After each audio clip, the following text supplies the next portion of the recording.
Yes, I do. All right. Okay, let me just be brief. Exploring the colonial nationalist origins of ASEAN responses to COVID-19. And what I'm going to do is basically do a presentation in 3 parts. The paper is way too long. Happily, I will not try to read it. In fact, happily, I won't even try to read most of it, or half of it, or a quarter of it. But I do have a few things that I will read. But the idea of the paper is to have a broader conversation about Southeast Asia's response, really, to this event. Now, because the event is ongoing, it's probably premature to try to talk about it in its own terms in detail, because we don't know the outcomes. But one of the things I want to impress upon people as I go, the discussion is predicated on the idea that disease as a reality is not a given biological entity. But it's how it interacts with environments, meaning humans and people, and such diseases such as COVID-19 are always mediated then by their environments. And this is even a bigger challenge for historians when we try to reconstruct later what takes place. And it probably makes it also a challenge to sort of talk about its prehistory. But what this paper wants to highlight is something else in a way, which is that it begins with the presupposition that East Asian, and that includes Southeast Asia, obviously, responses to COVID-19 are probably as strong as anywhere in the world, and is effective. It doesn't mean it's been perfect, but in fact, it's been when a very noted economist in the U.S. and public intellectual said East Asia will have handled it better, that was obvious to us. So, okay, second slide. So we start here with a quotation from the American Journal of Tropical Medicine and Hygiene. And the interesting thing about this is that Southeast Asia is identified, as it has often been, as, I quote, a global hotspot for viral outbreaks. And then there's a kind of a lecturing about the things that ASEAN needs to do to have a regional health strategy. This may all be true, but it's slightly ironic given that the places from where many of the experts are located probably can't, claim as strong or as effective a response. So anyway, I'll come back to that. What I want to look at, though, is a background to talk about the role of medicine in Asian modernization, and really go to the end as something at the end I want to consider just briefly, because it's really an invitation for other people to consider the impact of medical history on assessing bigger questions. But one would be towards the Asian colonization of Western medicine. What is that likely to mean? So I'll look at 3 moments. One, 1824, John Anderson's mission to the east coast of Sumatra, and then Tasanko, and I'll talk also about the rise of tropical medicine. The last one is a really big topic, so I will probably do it even more impressionistically. But asking the question, what does the medical history of Southeast Asia in both the really early national period, but primarily in the colonial period, how did it shape subsequent responses? Okay, John Anderson's mission to the east coast of Sumatra takes place in 1824, publishes about 1826. And what I would suggest about it is that it reveals his encounters. Anderson's mission was an extension, and I quote, of commerce and the introduction of British manufacturers into the regions little known. That is, he was a commercial agent. He could speak and read Malay. He wrote with both the aid of local informants, and he also was very candid about what he described, which include backward conditions, local rivalries, cannibalism. But the reason I mention this is not what you normally write if you're trying to get people to be, what we would call foreign direct investors, to sort of come to Sumatra. So as a source, one can argue about it, but it seems to be, I think it's relatively credible. But for our purposes today, Anderson's narrative it was interesting because it tries to also look at the full range of local medicines, even as And even because the charge was to also get information on the materia medica, that is to say, the ingredients, the possible kinds of treatments. And he writes, for instance, about smallpox, which was a real problem. And I will simply quote, Anderson's narrative suggests that smallpox was a more feared and persistent problem than many of the fevers. And he explained that outbreaks take place every 3 to 4 years and were greatly dreaded by the Malay population. And I quote, the Malays dread this more than your disease. They cure it by continual immersion of the patient in cold water, mixing the flowers, I won't list them all, and having infused this decoction, it is drunk to prevent the disease from going inside. Now, Anderson did not evaluate it critically, but what's really important is that he did not denigrate it. He recorded it as useful information, because Anderson understood that some of his readers were not only interested in trading with points within Sumatra, but also because there were maybe information that would be very important for talking about potential medicine. And so if you read more in Anderson, you find out that in some places, the Bataks that he would encounter expected him to be able to impart medicine. So what was very clear in the 1820s is that on the one hand, European medicine was well known, and at the same time, Anderson's narrative suggests the inhabitants of Sumatra had quite a lot of choice, and that these were complementary medicines that were not seen in really competition, that you had something of a choice. Okay. Okay, second feature, Tasain Ko.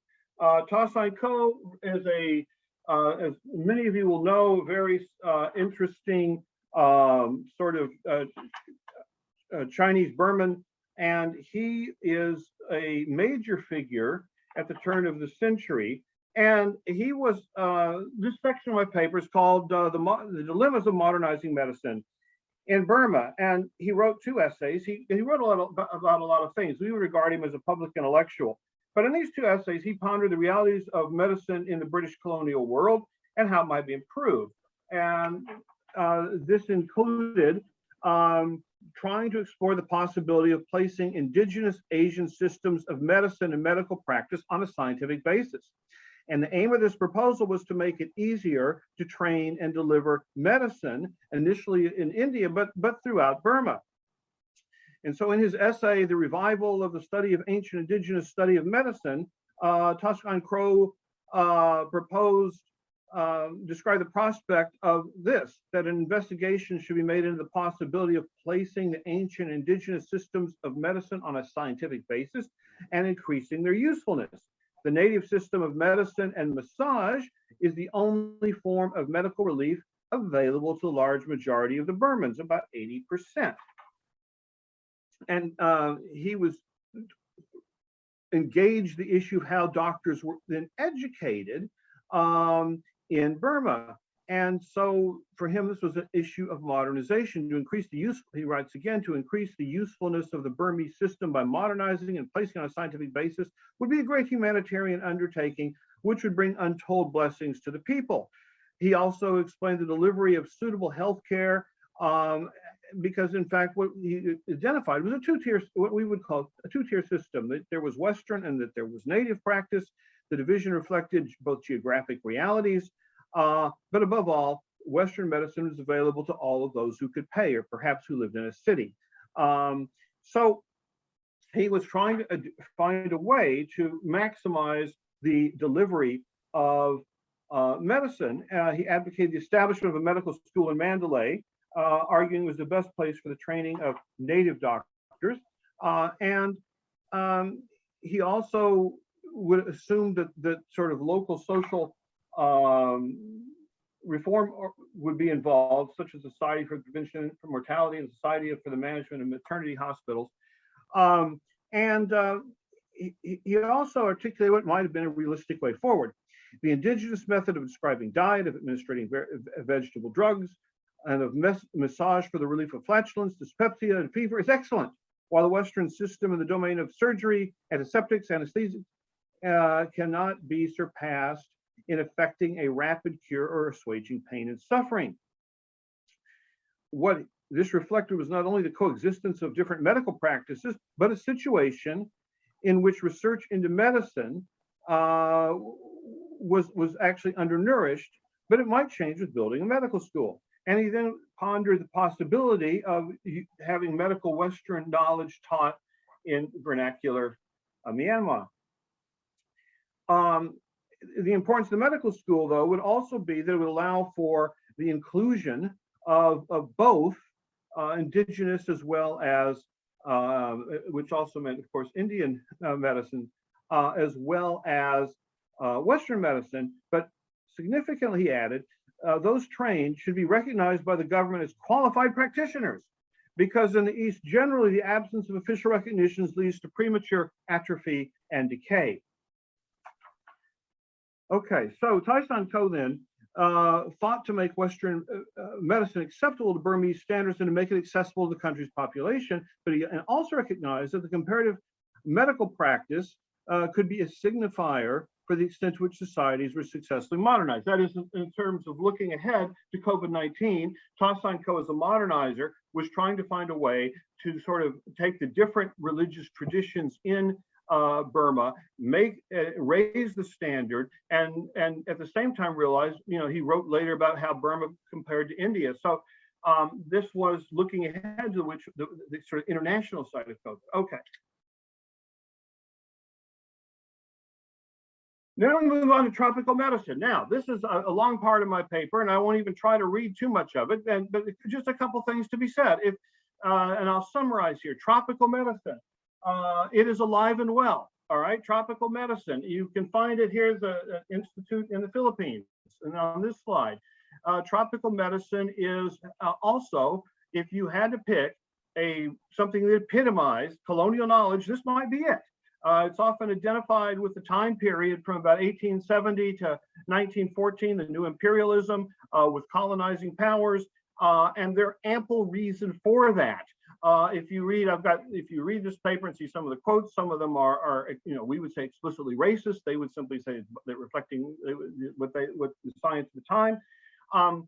And a second part of it, even more relevant to the region perhaps, is the fascination about tropics, right? And what are things tropical? And it's worth noting, Roy Porter, who, if you ever want to study medical history, I would say start with Roy Porter. Because unlike most historians, he reads in a way that human beings can write and read and enjoy. But Porter says it very well. A generation ago, we know that historical scholarship frequently connected the emergence of tropical medicine and colonialism. But he also makes one very important point. Tropical diseases do not constitute a single natural class of pathogens. So in other words, it's not that there's tropical diseases and science discovers it. It's more likely that there are diseases that occur in the tropics, and that the needs to have tropical medicine that to address these situations for maybe political and social reasons produced an entity called tropical medicine. So let me just take a word or two more about it. It's also very interesting. Tropical medicine is something that's defined often initially from outside, but even the notion of tropics. So it's worth adding. The history of the idea of tropics is beyond us, but it could be safely said its origin lies from outside. You will know, some of you, Filomeno Aguilar has shown the experience of the Ilustrados, primarily Jose Rizal and Antonio Luna and others studying medicine in Spain revealed a very different stance towards tropical climate, which they hardly considered dangerous.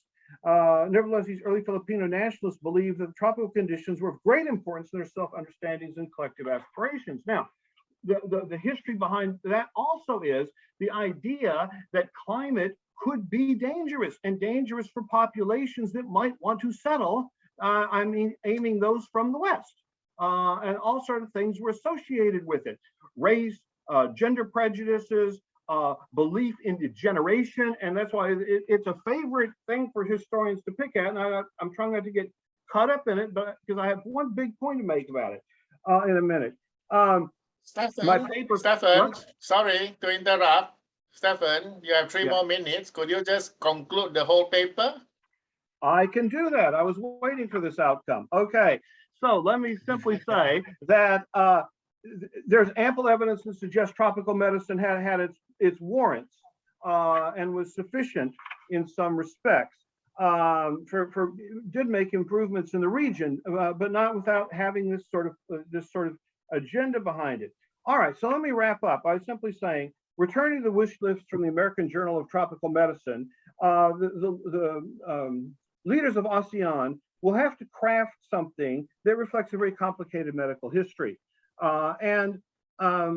It's the Asian modernists that came out and helped form nations. Many of them had medical educations. And one of the things that's very interesting is that the first kinds of schools set up by colonizers often involved medicine. However, the biggest differentiating factor in Western medicine is no longer science, but that it comes attached to nation states and usually international standards for health. And indeed, it is almost possible to imagine that Western medicine needs its umbilical cord to survive and grow. So when Anderson had visited the East Coast, European medicine was distinctive, but it was really sort of techniques. By the late 19th century, the combination of research, industrial expansion, political liberalization meant that it was responsibility of governments. And that is no more borne out by COVID-19, where the intervention of governments in medicine is just assumed. The advent of tropical medicine exhibited further the connections between medical practice and public policy. And nowhere is it more evident in colonial states than the growing medical resources that go into it. So one very good comment was, maybe it's not that colonial states produce medicine, rather it's in delivering medicine, colonial states themselves were formed, as Jonathan Saha has put it. So finally, in fact, Southeast Asia will be one of the places in the post-Western world will become kind of evident. The region will have embraced Western medicine, but its new nations after independence helped establish themselves by institutionalizing it. But then they began to adapt it and colonize it and make it its own. The Asian colonization of Western medicine then is an ongoing process. The post-Western reality will be that you'll have Westernized medicine that's been colonized in very different ways from different parts of ASEAN countries. And this will be part probably of the signature of Asian modernism. So the newly independent Southeast Asian nations with their colonial roots would become perfect vehicles to enable societies to make the most out of these achievements while retaining the wisdoms and practices associated with indigenous medicine. Most important, perhaps, even if Southeast Asia remains a hotspot for disease outbreaks, it seems likely that its nations will have met the challenges associated with COVID-19, at least as well as its Western counterparts. So for scholars, Stefan, okay. Yeah. Stefan, I think we need to stop now. Sorry. Yeah. Sorry. We need to stop down. Okay, let us give the floor now to Maitrii, Professor Maitrii AUNG-THWIN, as the discussant. Kindly be pertinent, focus on the pertinent issues you want to raise because we don't have much time. Jin, how much time do I actually have? I'll time myself. Give or take 10 minutes, give or take. I can do even less. Well, excellent, excellent. So that we can at least have 1 or 2 questions from the floor. Right. First of all, it was a real pleasure to have a chance to read Stephen's work, and I'm a big fan. And I think one of the most important things Stephen does, which is I haven't heard from anybody before, is it tries to think historically about the way in which we think about and talk about COVID as it relates to Asia and spaces. I think what's really interesting is that his paper brings together a discussion about disease, health, illness, medicine, and public health within a broader sort of history, of colonialism, nation building, notions of modernity, development, and also identity. And I think that's really great because what he's essentially saying, to put it quite simply, is the way we talk about COVID, especially in how we associate it, not just as a global pandemic, but also one that's very much a part of Southeast Asia, is that it has come to define the way we think about particular places, particular societies, and their governance. And that's not a new thing. that started a while back with the encounter with biomedicine that was introduced by the Europeans, and its encounter with Asia. And his paper addresses that very, very nicely. I also think what's a real interesting aspect is that he also sets the groundwork for looking at how there's a continuity of using discourses about medicine and public health to define a culture or society's modernity.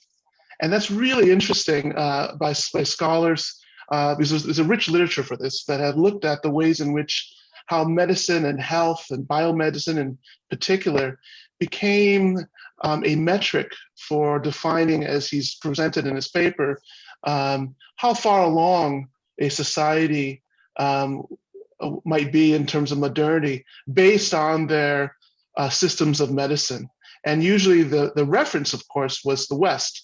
And if all of us here at this conference are quite familiar, there's been quite a big sort of flurry of words in the media and by governments in the ways in which systems have been used to counter this disease. But also there's been also debates about the origins and so forth, as if this is to suggest, that there's that certain cultures and societies are somehow culpable for and somehow intrinsically connected to disease. And this is also gets really interesting because it shapes the ways in which, or it reminds us that the ways in which Asia has been talked about, Southeast Asia in particular, the ways in which outside observers, colonialists, as Stephen has focused on, have constructed our understanding,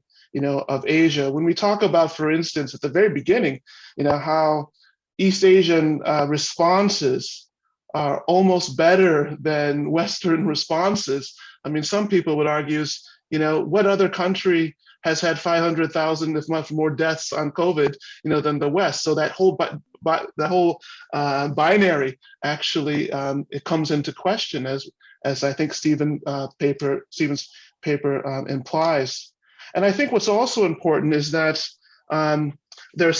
he also in his paper brings up really interesting ideas about how historical figures seen through their stories deal with this encounter with Western medicine and other systems of healing that we might call like indigenous healing systems that might include rituals, alchemy, or other curative practices that all societies have, and which would, in a sense, come on top. And I think what his paper strives to do, and probably will do later on, is it'll also focus the story about what happens next. What happens when Southeast Asians, in this case examples, how do they respond to this encounter with European biomedicine? And so one example we can take from Myanmar, for instance, is eventually there's formed a university of traditional medicine. So Dossain's goes early ideas, about bringing CCRs, which are healers and so forth, up to the level of Western medical doctors. It does become institutionalized by the post-colonial state in Myanmar. And so that's also interesting postscript to this story. So I'll just finish with some questions that Stephen might be thinking going forward as he brings this to publication. I mean, one thing would also, as his paper does very nicely, is he incorporates a lot of historical statements from the times about medicine. What's interesting would be also to think about how scholarship on this field actually has asked some of these questions, and how this paper will work in dialogue with existing literature. And that's something you can't present, in 10 minutes in a Zoom session, but it's something that the paper might need. And second, something he might consider too is how medicine today and health today creates also interesting spatial connections. I'll give you an example. During COVID, Malaysia and Singapore were farther apart from each other because of our COVID protocols than Singapore and New Zealand. we had a green lane between New Zealand and Singapore. So in a sense, we were closer to each other than we were to Malaysia, which was geographically right next to us. So different spatialities are now being formed because of medical practices, medical governance, and medical systems. And so looking at these sort of spatial configurations might be something that could be added to this paper. And finally, just a note to Stephen is that ASEAN actually has a very robust health program. And they have basically a health agenda that goes all the way to 2020 and talks about a whole range of sustainable goals, capacity, and so forth. So in many ways, your call at the beginning is actually happening as part of a broader story of ASEAN integration. And I'll leave it there. Thanks. Okay, thanks, Maitrii. Because of the time constraints, all of you have questions, you direct it to Stephen directly. And on my part, I think there should be also, you should consider the subtle issue of using public health issues of controlling your population. And also the comparison between different types of governments, communist, democratic, or other versions, how they handle them, and well, coming to the issue about which one is more effective. Probably Stephen can address those issues from colonial times until contemporary times. Okay, sorry, we don't have much time, so we can't even open up because of the next speaker. We will eat into her time, which is very unfair. So let me invite, thank you very much, and a big applause for Stephen and Maitrii, the discussant. I can't hear the applause, of course. So let me invite the next speaker, ASEAN Studies in Southeast Asia, a comparative study of undergraduate programs and curricula, Dr. Xoan Tran. Okay, please. Yeah. Okay. Good. Good afternoon. Yeah. Good morning. It's still in morning in Thailand, and I would like to revise a bit. Not that I'm still an MA. And then refer back to Stephen, you mentioned about the medicine, and I would love to recall, like in Chiang Rai, I'm in northern of Thailand, there it is quite famous for alternative medicine. So like during COVID-19 here, Chiang Rai, and I'm in northern part of Thailand, is the northern Thai artisan medicine.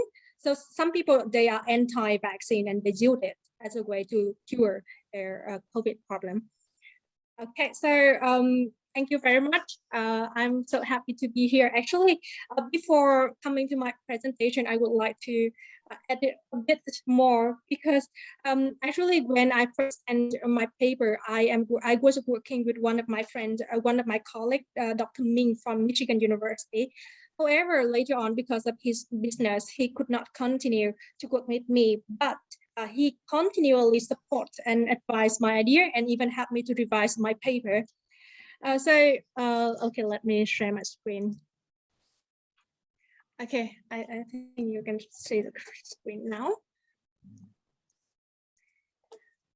Okay, so let me start by telling like why I decided to come to this topic. Actually, before I am a Vietnamese. My name is Xoan. I'm a Vietnamese, but I work in Thailand in Chiang Rai University, and I take chartered international programs.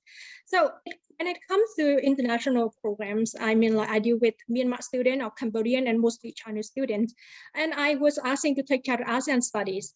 And then when I search for information about what to teach, because like we need to have a review, like what to do. I got stuck because when I search in Thai language, mostly, to be honest, like they have the same platform and they follow the same pattern. So I cannot find anything like special or particular to form my views, to compare. And then when I search in my native language, it's a Vietnamese. So it's not helpful because they do not publish their lesson plans or curriculum on their website.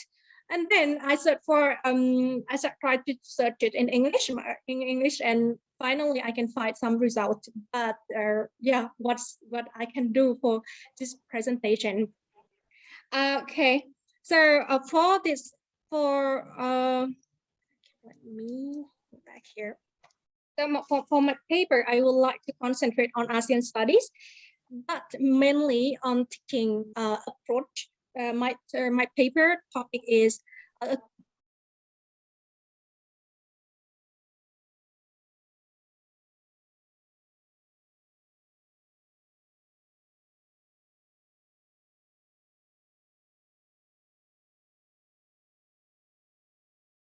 Excuse me, is something wrong with the sound system? I'm frozen. It's frozen here too. Yes.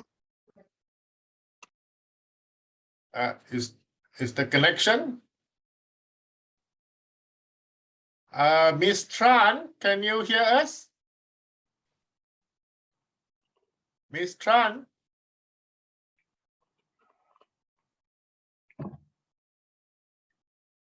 Hello, Miss Tran?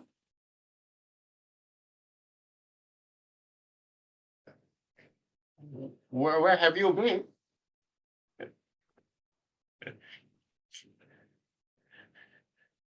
I think we are facing some technical issues from Thailand. Maitrii, you can hear me? And I can hear you Stephen, fine. you can hear me? Yeah, I'm here. Yeah. Yeah. Oh, she's off the screen. Okay, she's back. returned. Okay. Okay. okay. So I'm concluding remark here. I would love to hear more from the floor because I think that this paper is not yet complete. Okay, so a status quo of ASEAN country studies. So I would love to mark from the ASEAN Charter 2009. So they define ASEAN as an intergovernmental organization and is a hereby conferred legal personality. After that, there are several education plans to facilitate ASEAN education in educational level. So we have like from ASEAN educational plan or Khin Declaration on strengthening cooperation as education to achieve an ASEAN caring and sharing community. So they mentioned three important points. It is they are develop a common content on ASEAN and then offer graduate courses and offer ASEAN languages. And then later, I mean, not long after that, in 2009, our AIEI, Asia Europe Institute of Malaysia, also hosts a seminar on design ASEAN curriculum workshop. When we search for ASEAN, there are numerous answers running from ASEAN centers, ASEAN forums, ASEAN models, ASEAN summit, a variety of ASEAN. However, there is a regular, I mean, like a frequent debate on what is ASEAN actually, what is our Southeast Asian studies, because Southeast Asian studies, like the umbrella. For meanwhile, the ASEAN is like a subset. And then I read the book, the writing of Prof. Oi and Prof. Rommel on it, and I think I will follow. I will base on their research on what it is a Southeast Asian study, and on my paper I will wrap up with some ideas related to ASEAN studies. So within my paper, I am focused on teaching ASEAN study teaching process, and then here ASEAN study under my point of view is like an academic brand for education innovation, and then also is a medium to promote regional understanding. Okay, so ASEAN study and academic for education innovation. So before ASEAN is not something new. It has been in international relation, in global studies. But for now, it's more than that. ASEAN is in economic, in other social culture degrees. And not before we have seen MA in Southeast Asian study, BA in Southeast Asian study, but now we have bachelor, master, doctoral degree in ASEAN study. And then terminology, there are a lot of cases and contexts that the two terms are interchangeable. Here is the example.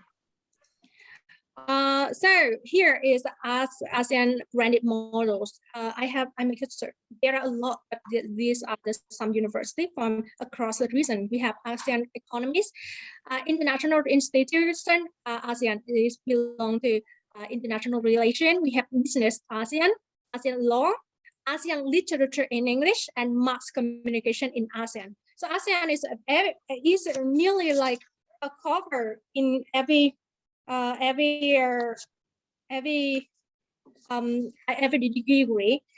And then when we take a look at their cost or business in ASEAN by those university in Indonesia, as can be seen that the term ASEAN is not limited to an intergovernmental organization, but rather like an assemblage or different perspective. So we have international, we have country analysis. So if we talk about country analysis, we think of learning about each country. So it falls into Southeast Asian studies, area study.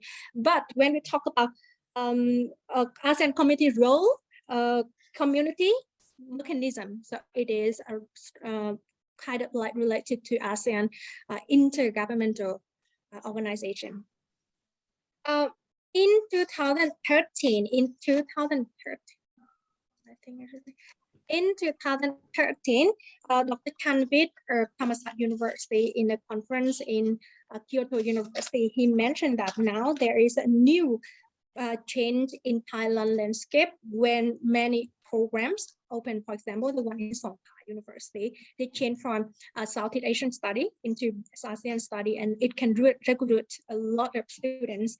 It happened in other places as well. However, not really like distinct categorized on the two ASEAN or Southeast Asian study. So on the left hand, it is a topic in Southeast Asian studies. Actually, it is translated into Vietnamese is Văn hóa ASEAN. Văn hóa ASEAN, when we talk ASEAN, it means that Brunei is not included. However, the topic here is Southeast Asian studies. And this one is one of the leading University of Foreign Languages in Vietnam. So I don't understand, they suppose that Southeast Asian study and ASEAN study are like identical or not. Also, I take a look at the models of literature of Southeast Asia and Brunei, a university in Brunei, and ASEAN literature in the University of Yangon. So here, even we say literature of Southeast Asia and literature in English of ASEAN, it's nearly the same content. It is talking about literary or whatnot. So here, I didn't see any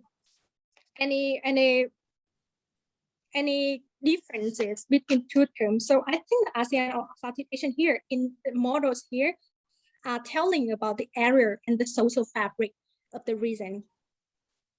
And then we talk about ASEAN study like a medium to promote regional understanding. According to this one is an old one, but it's still valuable. Is an interview with many professors on thinking ASEAN, studying ASEAN. So here, the professors somehow summarize what ASEAN study is. So ASEAN study, according to their perspective, is something integrated, something diverse, and ASEAN is an institution process, a reason bound by a common agreement and a community. And then when they look at ASEAN, it's a non-Western lenses. Really, I don't know. And ASEAN organization aspects and the mechanism, cooperation, activity in the economic, political, security, and social cultural sectors. So what is the ASEAN model in reality? Beforehand, I would like to say that I tried my best to search their model in many languages by asking my students to help, but I could not. So the one I present today is the one available on the internet, and I can access it. There's no bias on choosing the programs. So in Burapha University International College, they covered the purpose of ASEAN principle in the first class, but then after that, receiving the lecture on ASEAN pillars like security, economic, and then the student will work on their presenting of each country. And then summarize, they do mention about the necessity of ASEAN charter structure and engagement. In the same country, in Maitrii University, one of the leading in social innovation, and this one is back into 2014. Part one is overview of ASEAN, and then move back to ASEAN community, move to ASEAN challenges, ASEAN external relation. So in this program, I think that the content direct student in exploring ASEAN at its course. Another university that is College of Saint Melida, I'm sorry for pronouncing, is the Philippines as a state, and then further explain international law, then geography, linguistic, religion, philosophy. I haven't noticed that the lecturer who takes care on this course is one student of MA in ASEAN study from Open Philippine University. So it's why somehow his syllabus on teaching ASEAN study is a bit similar to what was taught on ASEAN 1 module of MA program. So when we talk about MA in ASEAN study, after 3 years after Prof. Rommel publication, the pinning maps of master program in ASEAN study have changed in Southeast Asia. So Thammasat University of Thailand, they postponed its master program for several years. And in Thailand, Xoan University and Mahidol University and newcomers to accommodate MA program. Their curriculum of master program in ASEAN study of University of Malaya has been revised and updated. In the meantime, the only one that keeps intact is the one of 5 Open University. So the first one, I would like to make it like for New Era University, New Era College, they make it 3 introductory courses and equip students with basic knowledge, and after that is doing research. So here they are thinking that ASEAN is a regional multinational organization, that this type of thing, and it's a research-based orientation. Next one is ASEAN study of AEI University of Malaysia. So AEI program is a coursework-based orientation, and they even provide internship for students, like visiting ASEAN headquarters in Indonesia. Next is MA in ASEAN study. So in MA in ASEAN study of Mahidol University is interdisciplinary study. It combines human rights, health system, human trafficking, education, economy, environment issue, renewable energy, culture, and development. This course is undergraduate school. And this one is was initiated by 2019 when Thailand was a chairmanship of ASEAN. Next is ASEAN study of Naresuan University. So Naresuan University offer PhD, and then later on they developed the MA study. So MA study of Naresuan University, I can find several courses nearly similar to Mahidol University, but then they also contribute a great deal on what is happening in each country and the accommodation from the ASEAN organization in building a framework for a nation state. Last but not least is the ASEAN study of 5 Open University. So in this program, actually I intended to put it last because there are so many critics on this program, because this is like the first one to propose taking ASEAN study in a formal certificate or degree. So a lot of critics saying that their course is really hard to distinguish ASEAN and Southeast Asian study. So I think that I should do something else. So I searched for the among, even including the Thammasat University, because I want to make a comparison between 2 universities. Actually, I tried to look for the research, the thesis of the student of other country, of other university as well. But the thing is that I could not find it. There is only Phi Open University and Thammasat University, there's open access for learning who is doing what. So on the screen, you can see Sorry that. to interrupt you. Sorry to interrupt you, Ms. Tran. You have about 3-4 minutes. Can you just conclude your main points? What you intend to say, please? Oh, okay. So after that, basically what you want to say. So I'm still running around. So I will move to.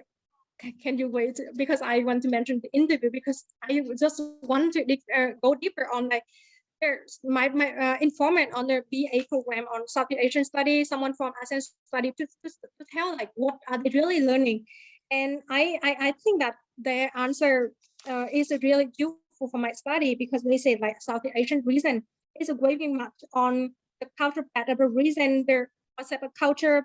Meanwhile, the ASEAN is under structure, like and then ASEAN study is like giving a thorough understanding on what is built and how is it developed. So actually my question here is I shared with another teacher from Diane and Linda from 2017, even though they focused on international relation and then ASEAN study. I really I think that from my point of view, like distinguishing between Southeast Asian and ASEAN is no, it should not be that emphasized. What is more is how to teach, how to we are the teachers of ASEAN studies. We are transferring knowledge, but actually even ourselves, we are really not sure about what to teach, how to teach, and taking resources of what approach we should go. So I think that suppose that the ASEAN policymaker is determined to make ASEAN study at the general cost, like in Thailand right now, most of the teachers have to take ASEAN study like general courses, so same as me. So ASEAN is not really only in international relation, and in this case, so what should we support it? And then I think that is the ending of my presentation today. Thank you very much. Okay, yeah, thank you. That's an interesting paper and very thought-provoking. So now we shift to the discussant, Professor Rommel Curaming from University Brunei Darussalam. Professor Curaming, here the discussant. We have a recorded video of him. He cannot attend today, but he has sent his recorded video. We will play for. Oh, we will play. Okay, now. so we don't have a discussion. We do have happily, but we will play the video now. Okay. Good afternoon, everyone. I'd like to express my sincere appreciation to the Korean Institute for Southeast Asian Studies and BUFS for inviting me to serve as discussant in this panel. It's a pleasure to rejoin this conference, which I attended several times before the pandemic. It was always a pleasure attending this conference. I also wish to extend my warmest congratulations to Subhanubhumi for reaching this milestone of being indexed in Scopus. Kudos to all those who work really hard to make this notable achievement happen. The paper under consideration here focuses on ASEAN studies. It is a subject worth pursuing, I believe, and I commend the authors for doing this. In a paper I wrote and published by Subhanubhumi in 2018, I wonder what could be behind the notable growth of ASEAN studies in recent years. Given the long-standing institutional and academic presence of Southeast Asian studies, I was rather intrigued why the proliferation of ASEAN studies within and beyond the region. I put forward a preliminary observation or a hypothesis that the increasing popularity of ASEAN studies may be indicative of the shifting orientation among people within the region for a more autonomous or internally driven impulses to develop regional identity and knowledge about themselves. I was also thinking, alternatively, that it may just be a fashion or a fad that goes along with the highly increased visibility of ASEAN with the launch of the much heralded ASEAN community in 2015. I was keen to find out what has been happening in the past few years to see what trajectory this development is heading. So that's the my mindset when I started reading this paper. This paper is not exactly about the trajectory of the development of ASEAN studies, but it does provide a fair amount of updated information, which I really appreciate.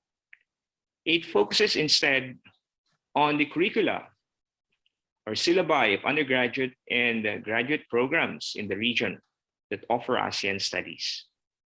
One thing that made me wonder is the relationship between the title and the purported function of ASEAN studies as stipulated in the paper. I think it would help to clarify what for is the intent to compare these undergraduate and graduate programs. And I was wondering how such comparison serves the purpose stipulated in the paper.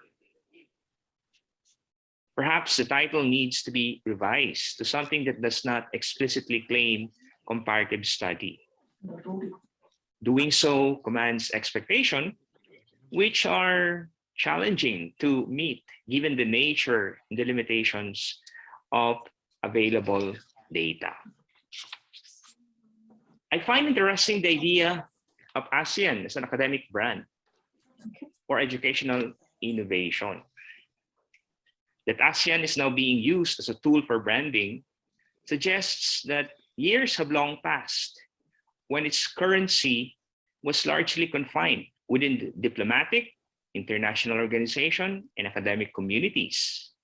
It seems that ASEAN is gradually and increasingly becoming a part of people's daily life, as can be seen, for example, in the increasing frequency of ASEAN being used as an adjective, such as, for instance, ASEAN Lane at the airport, ASEAN Pass by AirAsia, ASEAN pop culture being promoted in Thailand, and these Visit ASEAN tourism promotional campaigns.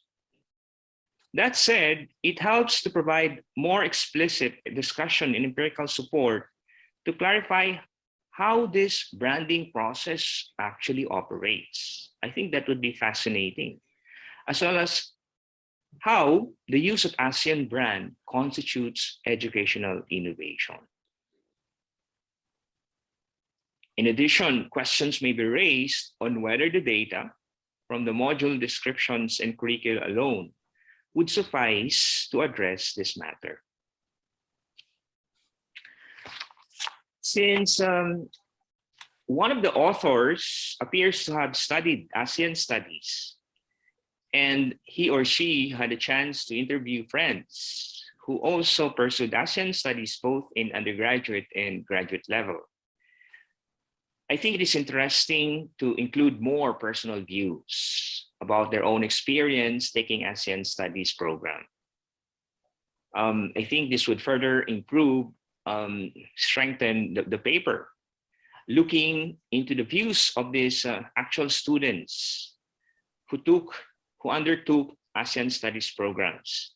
I'm particularly interested in the ways and the extent to which pursuing ASEAN studies helps develop regional identity formation.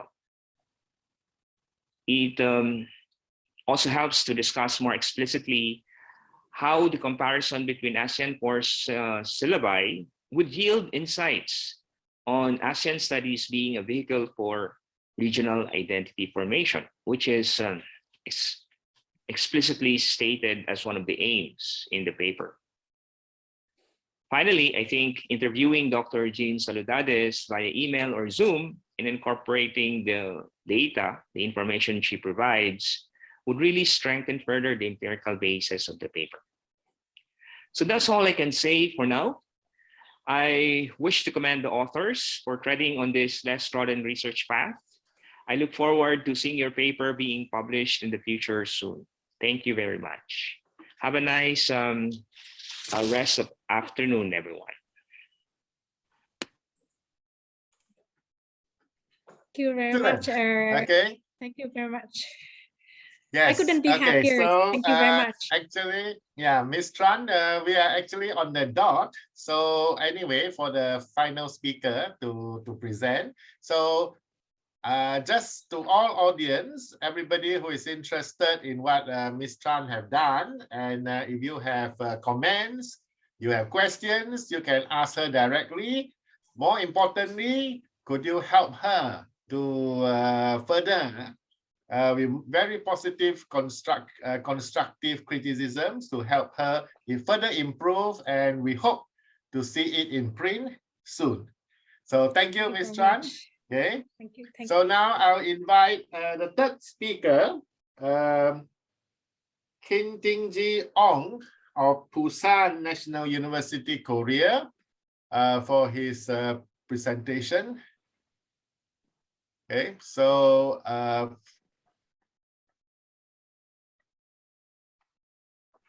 okay. Yes. Hello. Yeah. Yes. Could you proceed? Yes. Yeah, we can hello. hear you. Yeah. Okay. Good afternoon, everyone. So I'm so glad to be here. So let me introduce myself. I'm Khin from Myanmar. So now I am PhD candidate in economics in Busan National University in Korea. Yes. This is my third experience of the international conference. So in previous 2 times is regarding with the economic business and economic association in international conference. So this is the first time for the ASEAN Study Conference, international conference. So I think my paper is a little different to with other presenters because I use the statistics and econometry approach. So this is a little different with other papers. Yeah. Okay. So let me start my paper. So today I would like to present about the determinants of economic growth in ASEAN country from 2000 to 2019.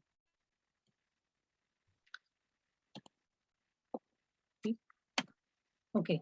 So this is my content: introduction, literature review, more in detail, and empirical result and conclusion. So the session 1 is the introduction. So what is ASEAN?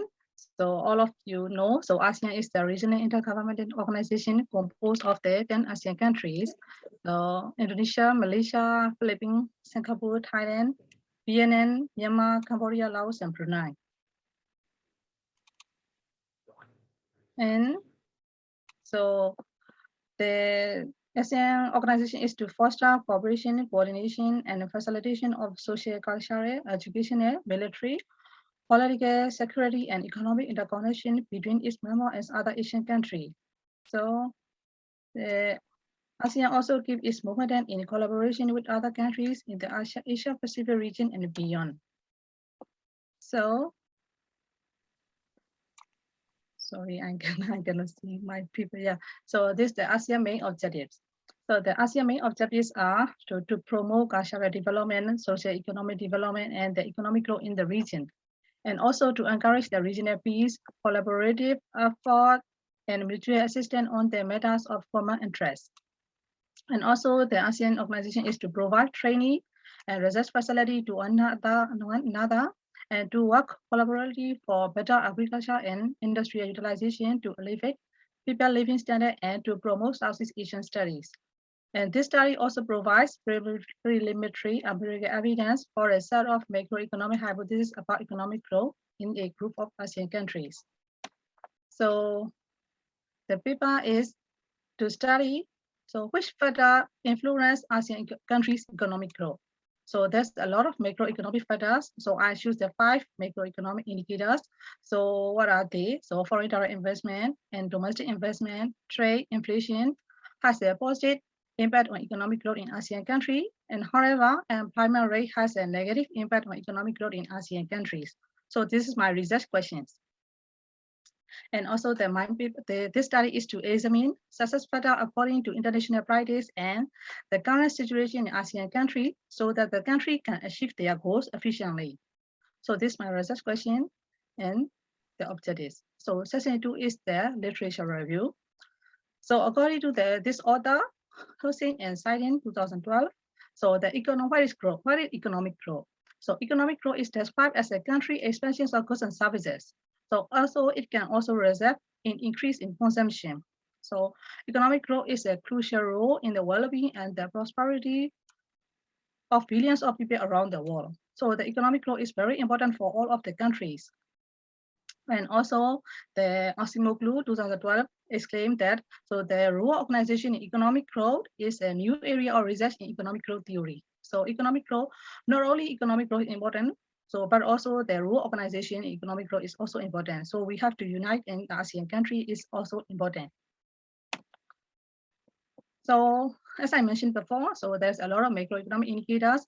So including the foreign direct investment, inflation, gross domestic product, employment interest rate, and the population growth, government expenditure, export, imports, employment, and so on.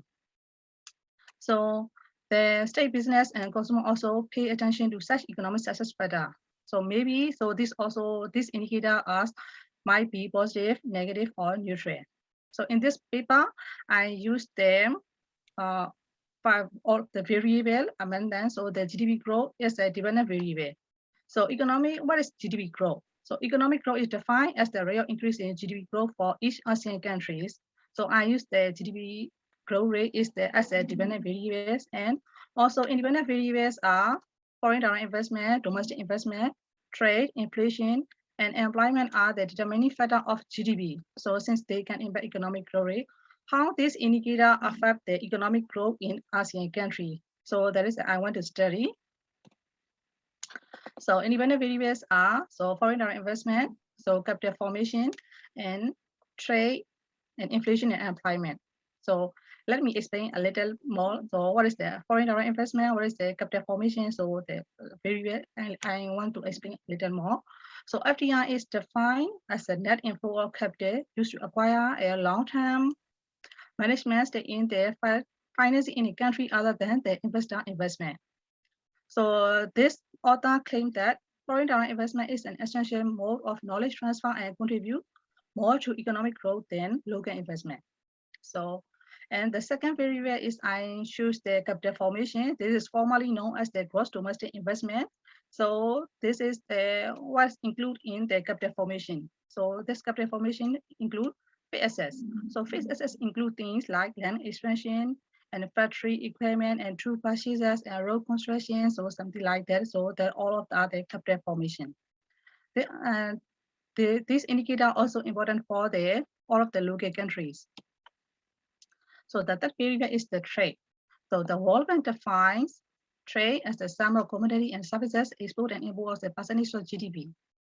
So in here, the author found that so the significant quantity of FDI alone is insufficient. So FDI is not only important, so but also trade is also important. So as a result, both FDI and trade have been included in the prudential function, so to analyze their impact on economic growth. So the final variable is the inflation and unemployment. In impact of the inflation and employment on economic growth. So inflation and economic growth is the positive relationship. However, the employment rate and economic growth have the negative relationship. So moreover, in ASEAN country, they are developed and developing country. So there's a lot of heterogeneity issues. That's why, so which macroeconomic factors are driving force to economic growth in ASEAN countries? So it is important to understand the factors that affect economic growth in ASEAN countries. So section 3 is more in detail. So in this paper, I use the statistic and econometric approach. So let me explain. a little more. So in this paper, to demonstrate our findings, so I use the full ordinary square methods and phase effect method and random effect methods to show so the chosen variables are significant or not. So in ASEAN country, so I use the Stata 15 software and so the technique and data is from I use the secondary data from the relevant indicators and the analysis period is there from 20 years period from 2000 to 2019. So here the model we estimate is like that. So the GDP is the GDP growth rate as a dependent variable, and so independent variables are foreign direct investment, gross capital formation, formerly gross domestic investment, and inflation, trade, and employment. So this my variables. I use these kinds of variables and how to affect this kind of variable affect the economic growth in ASEAN countries. So before going to the statistical approach and using the software, let me explain a little more there using the graph. So this can be seen easily. Which country is effective and which indicator affect in which country on economic growth in ASEAN country. So the first graph is the ASEAN countries average GDP growth rate. So all of you see, so which country is the highest GDP growth rate? So Myanmar is the highest one in GDP growth rate. So but this data is the until 2019. Until 2019, Myanmar is the highest one in GDP growth rate among ASEAN 10 countries. And so the second graph is there regarding with foreign direct investment. So as you see, so the foreign direct investment, Singapore is the highest one, ASEAN country. And the next one is the ASEAN country domestic investment. Which country is the highest domestic investment? Vietnam. Vietnam is the highest domestic investment from 2000 to 2019. So Vietnam is the highest one, and Indonesia is the second. And so the next graph is the trade of exports and goods and services in ASEAN country. So Singapore is the highest one, not only FDI, foreign direct investment, but also the trade also is Singapore is the highest one. So Singapore is the good country in among ASEAN countries. So now let me show you the inflation in ASEAN countries. Which country is the highest one? So all of you can see clearly Myanmar is the highest inflation country from 2000 to 2019. So, and the next one is the employment situation in ASEAN country, this 20-year period. So the Brunei is the highest employment rate within this period. So this they graphically show in ASEAN countries indicators. So let me explain about the section 4 is that this American reset.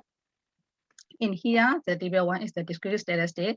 This is the mean value, average value of all of these indicators. And so our observation is the 200 within 20 years period. So this is a discrete statistic. And table 2. Table 2 is the, so I use the lot of diagnostic check. And so in this paper, so table 2 is the multi-collinearity test. This test is the testing which our independent variable are correlated or not. So fortunately, so in this test, our variables are not correlated within each other because our value is less than 10. And table 3, this is the heteroscedasticity test. So heteroscedasticity test also, so we don't have this problem in our study. So we can go to the addition analysis to the unit root test. In here also, we don't have the unit root problem in each variable. So we can go to the addition analysis in co-integration. Why we text the co-integration? So our indicators must be correlated within each other.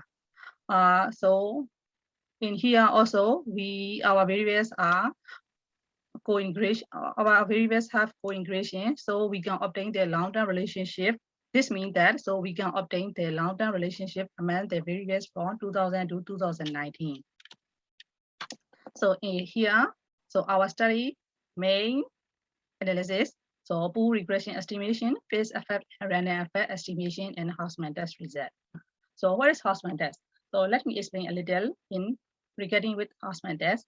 Houseman test is to determine so phase effect and random effect model is not well, which method is more appropriate in our study. So we have to choose or which phase effect or random effect. So phase effect means so our ASEAN country indicator very well. So as I mentioned before, foreign direct investment, domestic investment, so the trade inflation, so all of the indicator are face value and they are going to face very well. They are not random. So this is the face effect estimation. So in here, ASEAN country, how to happen? So we can study. So the both models are intended to remove it of the heterogeneity concern.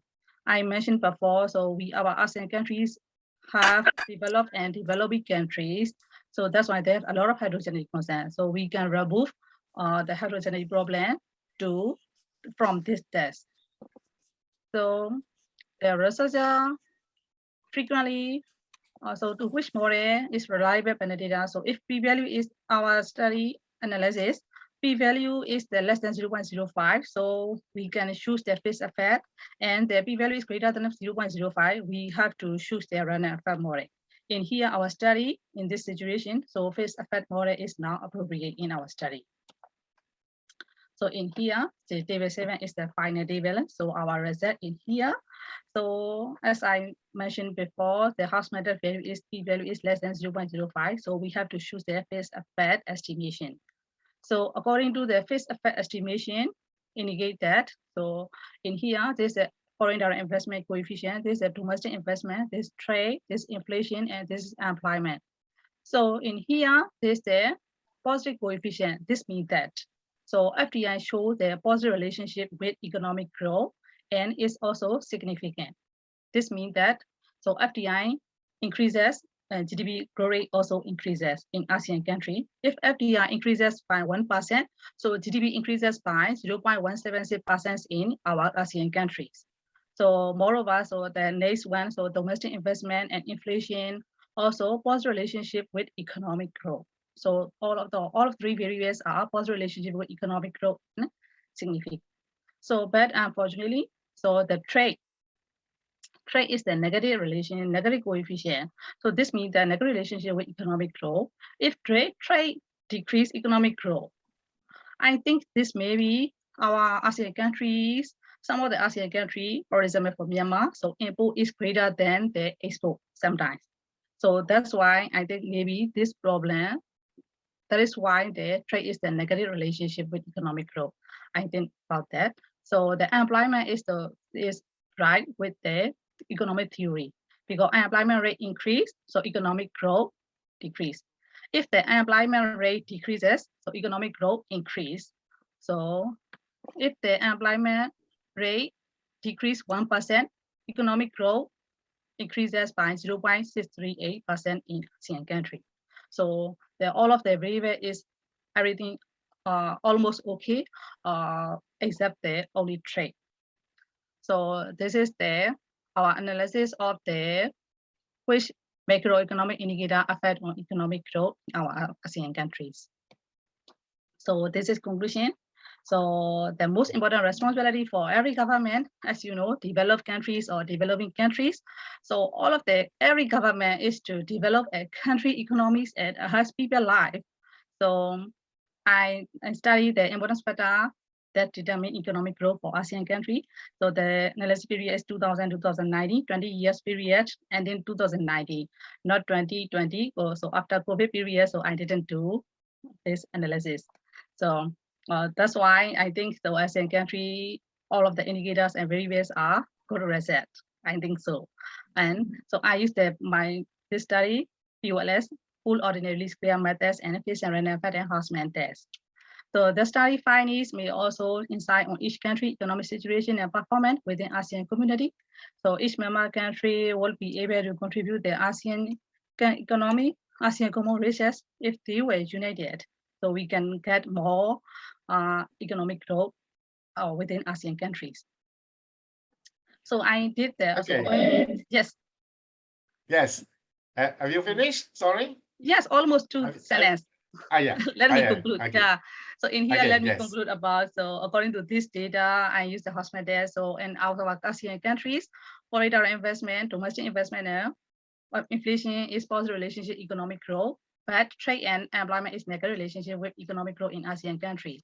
So let me conclude that. So further research on all ASEAN countries will be highly valuable in the future, as each country has unique characteristics that allow it to impact the world with its own economic power. So we have to do there so to get more and more economic growth in our ASEAN country. So this is my conclusion. Thank you so much. Does anyone have any questions? Thank you. Okay. Thank you very much. So a very quick question. Yes. Overall, Ms. Ong, is ASEAN healthy? Until 2019, ASEAN healthy. ASEAN was healthy. Okay, Okay. that's very positive. Okay, so now we will see the discussant. Professor Lee Chung Yeol will be the discussant for this paper. Yes. Please, Okay. Professor Okay. Lee. Okay. Yes, Hello. nice to meet you. Hello. Can you hear me? Yeah, I can hear. Okay, here. Yes. Thank you. Yes. Okay. This is a very interesting paper, and so many economists always like to know which country has a higher growth rate, which country is a low growth rate. Sometimes why? Sometimes we have high growth, sometimes low. This is a question maybe 100 years is. I mean, as a human being, we do have a similar questions. The ladies try to find out which country in ASEAN member state is among 10 member states higher growth rate. In sometimes low growth rate. They try to do that. Also depend on the variables GDP growth rate. Yes. Independent variables is FDI ratio, inflation ratio, investment ratio, trade ratio, employment. 5 variables. That's the way it is. Yes. But when you do these things, we try to find this kind of variable based on the economic theory.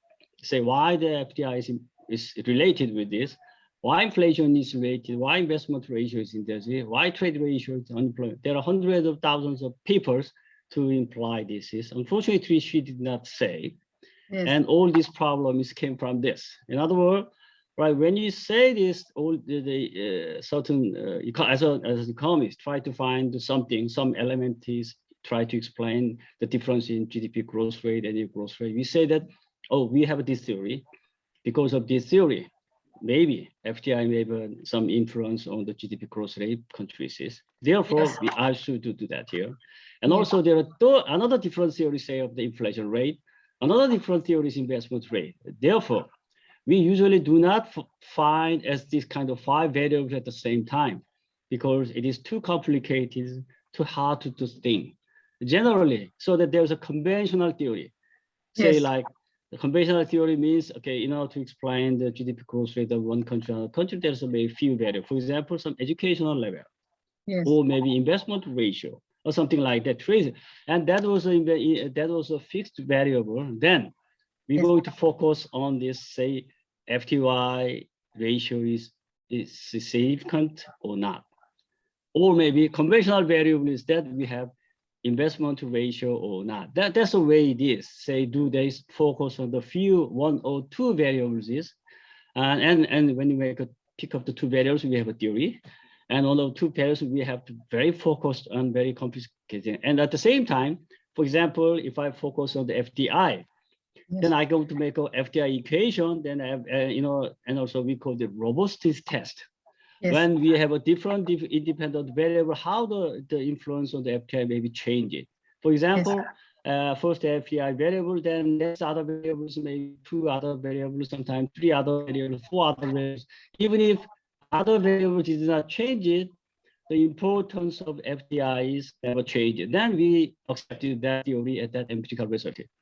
In here papers, 5 variables, such 5 variables shown at the same time. Furthermore, we did a co-integration test. When you do the co-integration test, means that co-integration usually use the long-run equilibrium relationship. For example, like demand for money function, or consumption function, or export equation, such as this. Conventionally, it has been used for maybe a long time. Whether this relationship works or not in particular country or particular region, we use a co-integration test.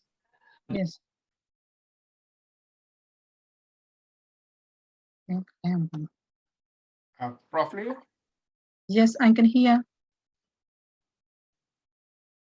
I think there's some technicality, Yes. technical issues. Prof. Lee, can you hear us? Yes. Okay. Okay. In these cases, she picked the 5 variables because she was interested in. Yes. That is not a way to use a co-integration test. Co-integration test means it is a conventionally old long-run relationship is conventionally accepted. Whether this is accepted in Myanmar or not, whether this equation works in Korea or not, then we use the co-integration test. But in these cases, I mean, the co-integration has a usual way to use in this model here. Maybe the panel regression model is quite useful one for in these cases. She applied panel regression model and did it, and using a random impact and fixed impact and maybe pool regression here. If you say about Hausmann test, it's okay. Then we pick up only one, then we try to explain only one equation. We don't have to explain something about that because we all know that based on this Hausmann test, only the fixed effect model is right. Then you have 5 variables.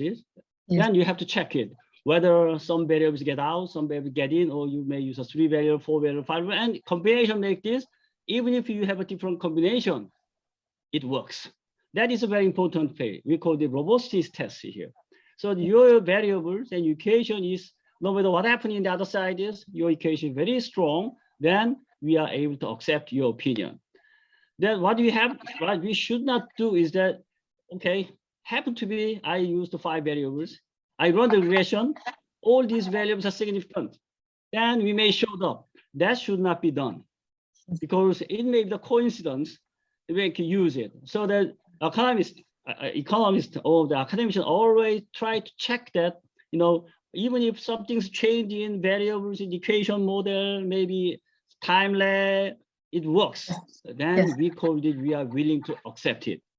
But here, you did not show that kind of robustness test. Therefore, we are questioned. It is, we call it phishing. It's like a phishing happen to be done, or maybe you have to very important equation, using the data we see. Therefore, my question is that here is a beginning of the paper, and she find something interesting relation. What you have to do is that whether your relation is robustness. Maybe another thing is that, okay, there are ASEAN 5, ASEAN 6, there are latecomers. Well, how they are different? We may have a grouping, and different grouping may something like that. Or maybe some openness cases, also the very important cases. The highly open country like Singapore, or less open countries, other countries, how they are different. So that this is a question we have to have in mind. So that we are not, first of all, you know, we are like to know how difference in the growth rate for the past 20 years is. She did it. And we have a data, then we can say that, okay, in some period, maybe during this, maybe 2008 and 9 crisis period, how their 5 countries are different in other countries. So we may have a grouping and try to find that in each cases, which country has high growth, recover fast, which country has the severely damaged for outside shock. And these are the things we're going to know in the future here. So that I'm trying to say that she's a PhD candidate. This is just the good beginning. I mean, as on all, most of the economists are interested in why some country has a high growth rate, why some country has a low growth rate. In some period, why some country has a high growth, some country has a low growth. This is the question she's going to have in maybe next 50 years. Yes. So that this is a beginning. So she have to do it and rightly. Okay, thank you very much. Okay, thank you very much. Thank you, Professor Lee. Very, very helpful. I'm sure Ms. Ong will take it into consideration. Yes. And may I just add, you need to compare apples with apples. Comparing Singapore with Vietnam, I don't think is very fair.